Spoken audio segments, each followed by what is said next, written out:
So for this week, the question was, what kind of assessments are used in your host classroom, and would you use the same assessments in your own classroom? So I kind of made this list.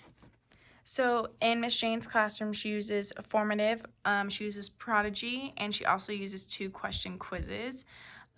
Prodigy I'll go over more, but the 2-question quizzes basically look like this. It's 2 questions of the same problem, and it's just basically testing their knowledge, not like giving them too many problems so that they're overwhelmed, but just like an end of the class assignment to test their knowledge. Also, for summative, she uses about like 10 questions at the end of like quarter tests, and then she does a reflection paper. The 10 questions is just kind of like narrows it down for how many, just less questions rather than like 20 questions. It's a little bit more challenging for students, especially in 6th grade.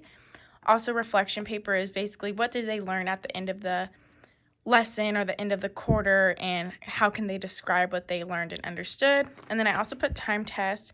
She does do like the math facts time tests as well, for formative and summative as well. But to go over Prodigy, I'm going to show a little clip of what Prodigy is. Effective and engaging math platform in the world. Prodigy Math is a no-cost curriculum-aligned platform used by more than 100,000 schools, 1 million teachers, and 50 million students worldwide. With over 1,300 math skills for 1st to 8th grade, Prodigy Math is an adaptive game-based learning program that will help your students succeed and become more confident in math.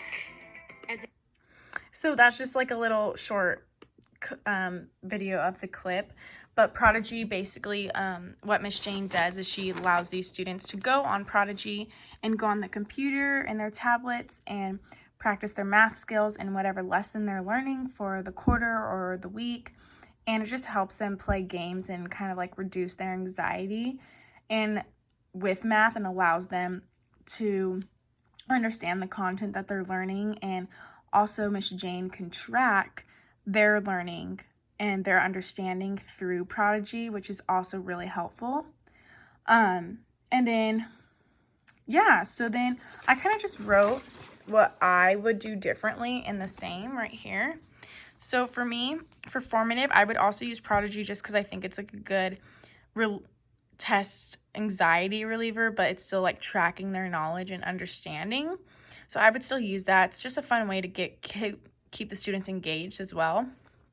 Also, something I would do different, she does her reflection paper at the end of the quarter, but I would personally do an end of the class reflections each day after whatever the students have learned. I would have them write just simply in 2 to 3 sentences what they got out of the lesson and how they can put the lesson together in their own words.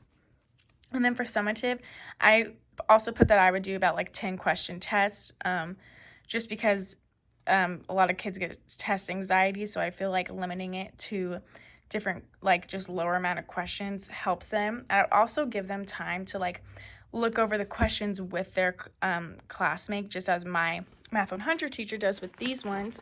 He lets us look at the problem for about like 5 minutes before class, and then we get to take the quiz. So it helps. And then also another thing I would do for summative is living museums. I did this in high school, and let me show you a picture. This is kind of what the living museums looks like.